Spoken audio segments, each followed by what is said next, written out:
Assalamualaikum warahmatullahi wabarakatuh. Apa kabar kita semua? Mudah-mudahan dalam keadaan sehat dan tetap semangat dalam menjalankan aktivitas sehari-hari.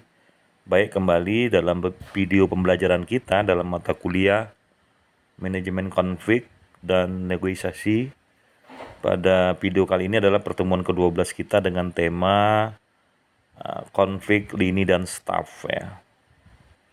Baik, jadi sebelum kita membahas konfliknya, kita harus paham dulu nih struktur pondasinya.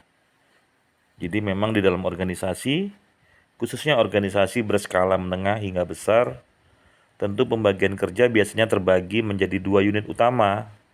Pertama unit lini dan yang kedua unit staf.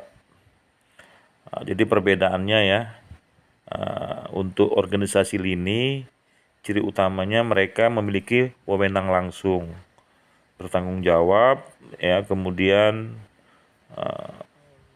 memang bertanggung jawab penuh ya terhadap hasil kerja ataupun output organisasi. Kemudian berorientasi pada operasional harian, dan mereka pula lah yang mengambil keputusan-keputusan utama di lapangan. Siapa saja contohnya? Misalnya mereka adalah direktur operasional, kepala produksi ya, kemudian juga kepala pemasaran ataupun manajer penjualan yang berada di garis depan perputaran pendapatan perusahaan. Nah, untuk organisasi staf, jadi ini berbeda ya dengan lini.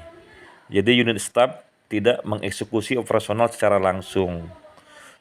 Fungsi utama mereka adalah memberikan bantuan, konsultasi, ya. Kemudian orang-orang yang memiliki keahlian khusus di bidangnya tentunya.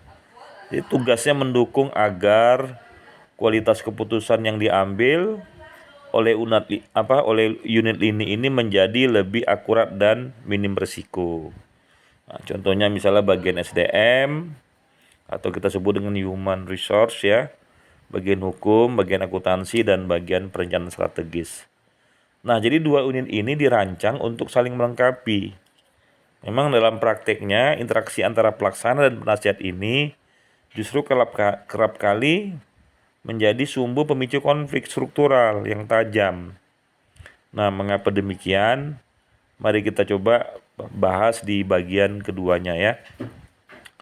Oke, sekarang kita masuk ke bagian 2. Jadi apa sebenarnya pengertian dari konflik lini dan staf ini?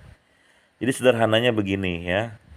Jadi konflik struktural yang muncul akibat adanya perbedaan fungsi kerja, perbedaan persepsi, benturan kepentingan, hingga ketidakjelasan batasan kewenangan antara para pelaksana lapangan dan para penasihat di balik meja. Nah, itu disebut dengan konflik lini dan staf ya. Nah, jadi bagaimana ya cara kita melihat ataupun memandang kehadiran pihak staf dalam organisasi. Ya, jadi memang dalam banyak kasus di dunia industri, orang-orang lini seringkali mengeluhkan beberapa hal terhadap staf ya.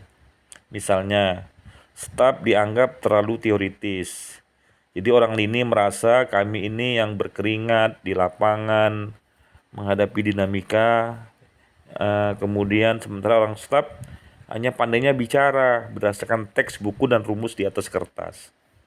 Nah, kemudian staf juga dianggap tidak memiliki tanggung jawab langsung. Jadi jika sebuah proyek gagal atau target penjualan anjlok, yang pertama kali didepak atau ditegur oleh direksi adalah orang lini. Orang lini ini merasa orang staf bisa lepas tangan, karena tugas mereka hanya memberikan saran begitu. Nah, staf juga dianggap terlalu banyak ikut campur ya. Orang lini kerap merasa ruang gerak mereka dibatasi oleh aturan-aturan prosedural yang dibuat oleh staf. Dan akhirnya staf dianggap menghambat kecepatan kerja. Jadi ketika orang lini butuh eksekusi cepat ya, mereka harus menunggu verifikasi atau analisis berlapis dari pihak staf. Nah, persepsi inilah yang membuat orang lini seringkali bersikap defensif atau enggan mendengarkan masukan dari unit staf. Nah, tapi tunggu dulu, bagaimana dengan sudut pandang sebaliknya? Nah, ini di bagian ketiga ya. Ini merupakan benturan perspektif ya, sudut pandang staf ya. Nah, jadi bagaimana pandangan pihak staf terhadap ini? Nah, orang-orang staf yang diisi oleh para ahli tadi atau konsultan hukum, akuntan, dan spesialis SDM juga memiliki tumpukan keluhan nih terhadap perilaku unit lini nih. Jadi sudut pandang staf, jadi orang lini itu kurang menghargai saran staf. Padahal orang staf ini sudah bergadang membuat analis risiko hukum atau proyeksi keuangan yang mendalam. Namun saat rapat, unit lini seringkali mengabaikan begitu saja dengan dalih ini praktek di lapangan tidak seperti itu gitu ya. Ini hanya sekedar teori dan ini hanya sebagai sebuah semacam ya saran-saran yang belum tentu di lapangan sesuai dengan kondisi dinamikanya gitu. Nah, kemudian orang staf juga memandang orang lini terlalu berorientasi jangka pendek. Jadi orang lini seringkali hanya mengejar target bulan ini atau kuartal ini demi bonus atau performa instan, tanpa memikirkan dampak regulasi atau keberlanjutan organisasi dalam jangka panjang. Kemudian bersikap otoriter, karena merasa memiliki wewenang komando langsung. Jadi pemimpin ini terkadang memaksakan kehendak dalam mengambil keputusan tanpa mau menguji validitas datanya lebih dahulu dan kurang memahami aspek teknis. Nah, orang staf merasa frustasi ketika orang lini menabrak aturan hukum atau standar akuntansi baku yang memang ini demi kepraktisan dan dalam operasional ya. Jadi rekan-rekan mahasiswa ya, jika kedua belah pihak ini mempertahankan ego sektoral dan persepsi seperti ini, maka yang terjadi adalah justru kelumpuhan organisasi.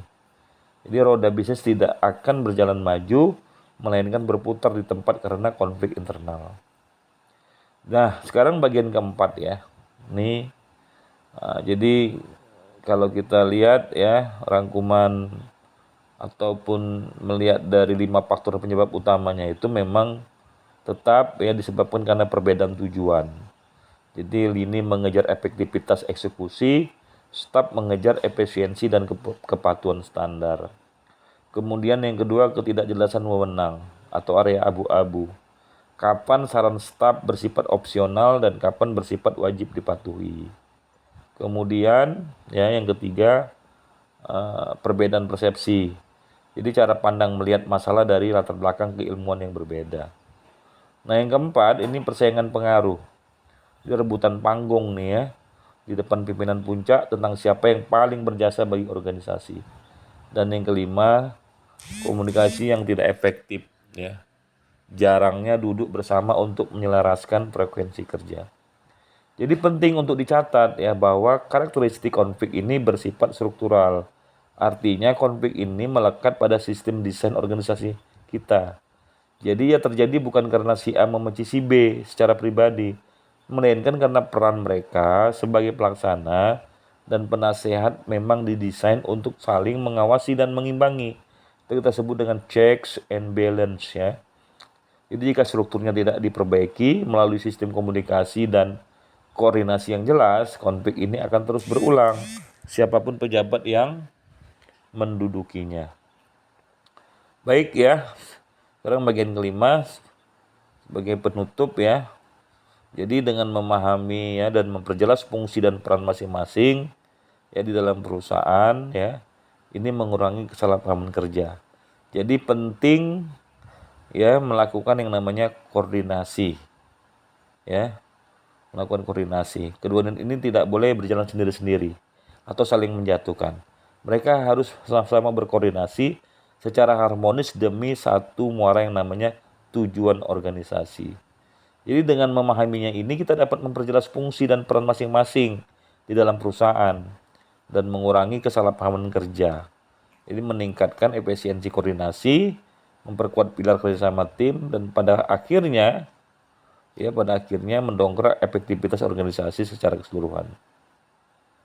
Baik, demikian materi kita pada kesempatan kali ini. Mudah-mudahan bisa dipahami.